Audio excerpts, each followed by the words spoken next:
We all are part of automation. Automation का हम सारे लोग हिस्सा हैं। और ये जो ऑन पैसिव जो आर्टिफिशियल इंटेलिजेंस बेस एक कंपनी बनी है, आईटी कंपनी, जिसके साथ हम पिछले कई सालों से जुड़े हैं। और हम हमेशा बात करते हैं ऑटोमेशन की, हम हमेशा बात करते हैं मशीन लर्निंग की, हम हमेशा बात करते हैं आर्टिफिशियल इंटेलिजेंस टेक्नोलॉजी की। और इस टेक्नोलॉजी के थ्रू हमारे सारे प्रोडक्ट बन रहे हैं। और इन प्रोडक्ट को इंटरनेट का टोटल सॉल्यूशन कहा गया है। और ये जो टोटल सॉल्यूशन है, ये टोटल सॉल्यूशन हमारे साथ मार्केट में स्प्रेड होगा। और यहाँ पे हम जो है, सिर्फ हमारे प्रोडक्ट ही आर्टिफिशियल इंटेलिजेंस बेस नहीं है, और ये हमारे सिर्फ प्रोडक्ट ही ऑटोमेशन बेस नहीं है। हम सब लोग जितने फाउंडर्स हैं, ये सारे लोग ऑटोमेशन का हिस्सा है। और ऑटोमेटिकली हमारे साथ ट्रैफिक इंक्लूड होगा, ट्रैफिक मल्टीपल होगा। और यहाँ से हम जो रेवेन्यू जनरेट करेंगे वो भी ऑटोमेशन मोड पर होने वाला है। अब ये कैसे होगा, ये थोड़ा सा हम समझेंगे इस प्रेजेंटेशन के थ्रू। सबसे पहले तो आप इस बात को समझ लीजिए, बहुत सारे लोग टेंशन में हैं कि भाई हमारे साथ तो बहुत ज्यादा यूजर्स हमारे साथ नहीं जुड़े थे। और जब हमने लोगों को कहा, लोगों ने इसे नहीं समझा। तो अब हम चाहेंगे कि जब हमारे पास लिंक आए तो हम जितना जल्दी हो उतना जल्दी लोगों तक पहुंचे और उनको सारी लिंक दे दे। देखिए, लिंक्स शेयर करने में कल ही मैंने बताया, हमें गड़बड़ी नहीं करनी है।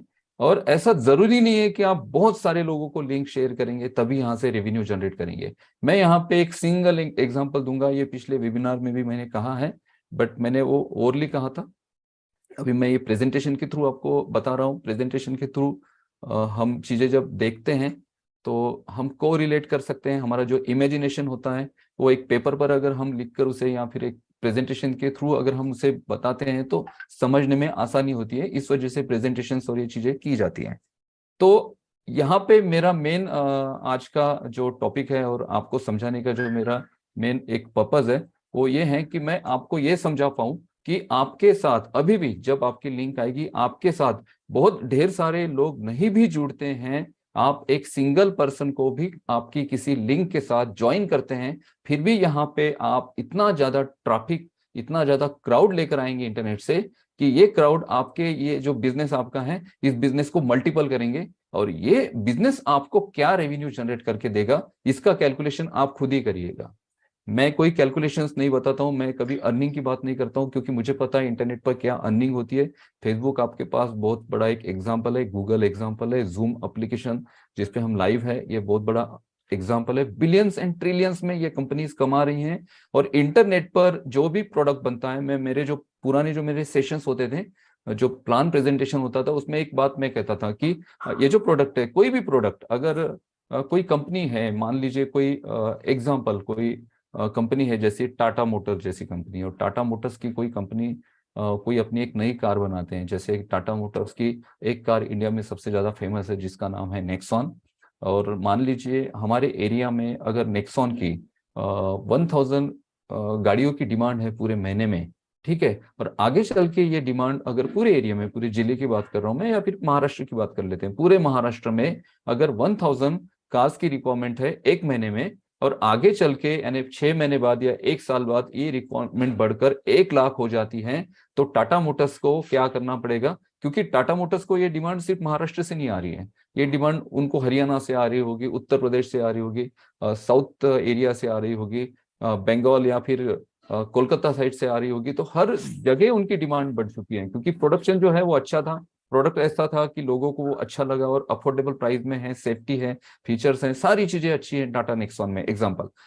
और इसका डिमांड जो है टाटा नेक्सॉन का, अभी एक साल में ये 1 लाख डिमांड हो चुका है एक एरिया में, एक महाराष्ट्र की बात करते हैं। अब टाटा मोटर्स का जो प्रोडक्शन था, वो प्रोडक्शन क्या था कि 10,000 गाड़ियों की रिक्वायरमेंट थी, उसके अकॉर्डिंग उनका प्रोडक्शन था। अब सडनली एक साल बाद उनकी जो रिक्वायरमेंट है हर एरिया से 1 लाख कार की आने लगी, तो उन्हें क्या करना पड़ा? प्रोडक्शन बढ़ाना पड़ा। अब प्रोडक्शन बढ़ाना पड़ा तो फिर कॉस्टिंग भी बढ़ी, रॉ मटेरियल परचेस करने पड़े, स्टाफ को हायर करना पड़ा, इंजीनियर्स जो थे उनको ज्यादा रिक्रूटमेंट उनका किया गया। अब क्या हुआ कि 1 लाख गाड़ियों की डिमांड अगर पूरी करनी है तो एक सिंगल डीलरशिप से नहीं होगी, तो डीलरशिप भी उन्हें बहुत सारे देने पड़े, शिपमेंट का चार्जेस हुआ, यानी ये सारा प्रोडक्शन करने के लिए उन्हें इतना ज्यादा खर्च करना पड़ा, तब जाके उनका 10 लाख कार का प्रोडक्शन हुआ।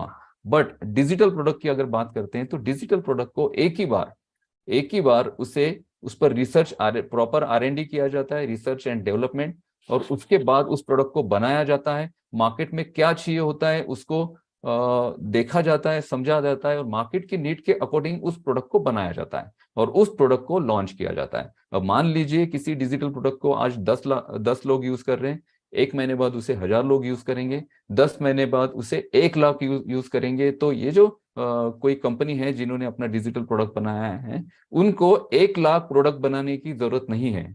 टाटा मोटर्स के अगर 1 लाख कस्टमर बढ़ जाते हैं तो उनको 1 लाख नई गाड़ियां बनानी पड़ेगी, उसके लिए 1 लाख गाड़ियों का प्रोडक्शन करना पड़ेगा पूरा पूरा। पर कोई डिजिटल प्रोडक्ट है तो उसे अगर 1 लाख लोगों तक पहुंचाना है या फिर 10 लाख लोगों तक पहुंचाना है, तो कंपनी को 10 लाख लोगों के लिए अलग अलग प्रोडक्ट बनाने की जरूरत नहीं होती है। एक सिंगल प्रोडक्ट 10 लाख भी लोग यूज कर सकते हैं और 10 करोड़ भी लोग यूज कर सकते हैं। सिंपली उस प्रोडक्ट को डाउनलोड करिए या फिर उसका जो ब्राउजर एप्लीकेशन है उस पर जाइए, आपका जो सब्सक्रिप्शन है उस प्रोडक्ट का, अगर पेड प्रोडक्ट है तो उसका सब्सक्रिप्शन पे करिए और यूज करिए। अब फेसबुक को कितने मिलियंस में लोग यूज कर रहे हैं, तो क्या फेसबुक को इतने मिलियंस लोगों के लिए अलग अलग फेसबुक बनाना पड़ा? नहीं, हम सिंपली जाते हैं गूगल क्रोम पर, फेसबुक अकाउंट हमारे लिए क्रिएट करते हैं और हम फेसबुक को यूज करना शुरू करते हैं। तो इसी तरह से जो डिजिटल प्रोडक्ट होते हैं, इसमें एक बार इसे बनाया गया तो इसमें वापस से इसके रीडेवलपमेंट का जो प्रोसेस है उसका जो खर्च है वो कंपनी को नहीं आता है, सिर्फ अपग्रेडेशन होते हैं।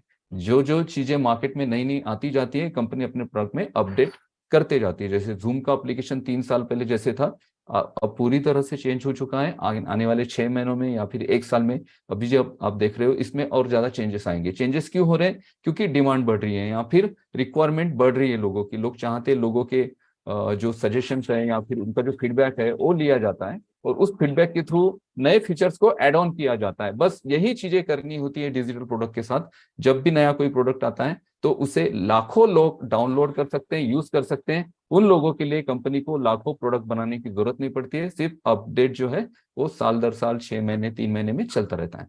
तो इस वजह से इंटरनेट पर दोस्तों इतना ज्यादा अमाउंट है, इतना ज्यादा रेवेन्यू है, और हमारे पास 50 प्रोडक्ट है और ये प्रोडक्ट टाइम टू टाइम आते जाएंगे।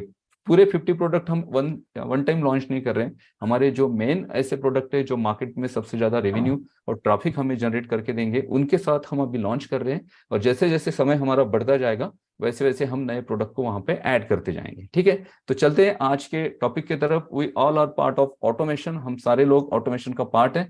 किस तरह से है? आर्टिफिशियल इंटेलिजेंस, आपको पता है ऑन पैसिव एक ऐसी कंपनी है जो मशीन लर्निंग और ऑटोमेशन के थ्रू वर्क करती है। मशीन लर्निंग क्या होती है?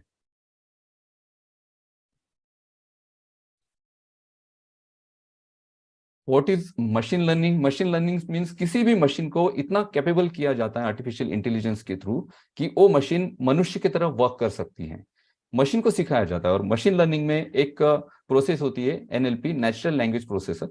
और नेचुरल लैंग्वेज प्रोसेसिंग के थ्रू क्या होता है कि मशीन को सिखाया जाता है, मशीन को बैकएंड में सारी जो डेटा है उस मशीन में दिया जाता है, और ये मशीन जो है ना ये लर्न भी करती है। मशीन लर्निंग का मतलब क्या है? लर्न भी करती है। ऑटोमेशन इस तरह से काम करता है इस मशीन लर्निंग में कि इस मशीन के सामने अगर कोई नया टास्क है तो उस टास्क को ये मशीन कंप्लीट करती है, और उस टास्क को कंप्लीट करते वक्त जिस मेथड को इस मशीन ने यूज किया उस मेथड को भी अपने डेटाबेस में रिकॉर्ड करती है, क्योंकि फ्यूचर में अगर ऐसा कोई टास्क आए तो उस डेटाबेस से उस सारे मेथड को रीड किया जाए और उस टास्क को कंप्लीट किया जाए। यह है मशीन लर्निंग।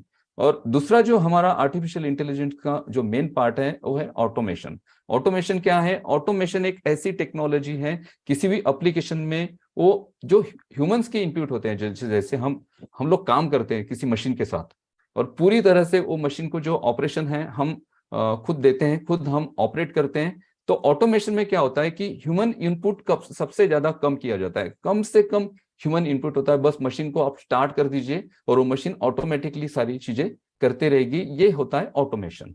तो हमारे दो मेन पिलर हैं आर्टिफिशियल इंटेलिजेंस के, मशीन लर्निंग एंड ऑटोमेशन। और ये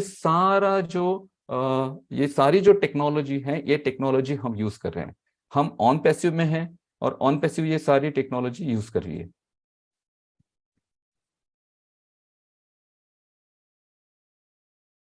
तो हम हैं ऑन पैसिव इकोसिस्टम में। ऑन पैसिव इकोसिस्टम आपको पता है, ऑन पैसिव इकोसिस्टम अभी एक नया हमारा वेबसाइट है, आर्टिफिशियल इंटेलिजेंस के थ्रू ऑन पैसिव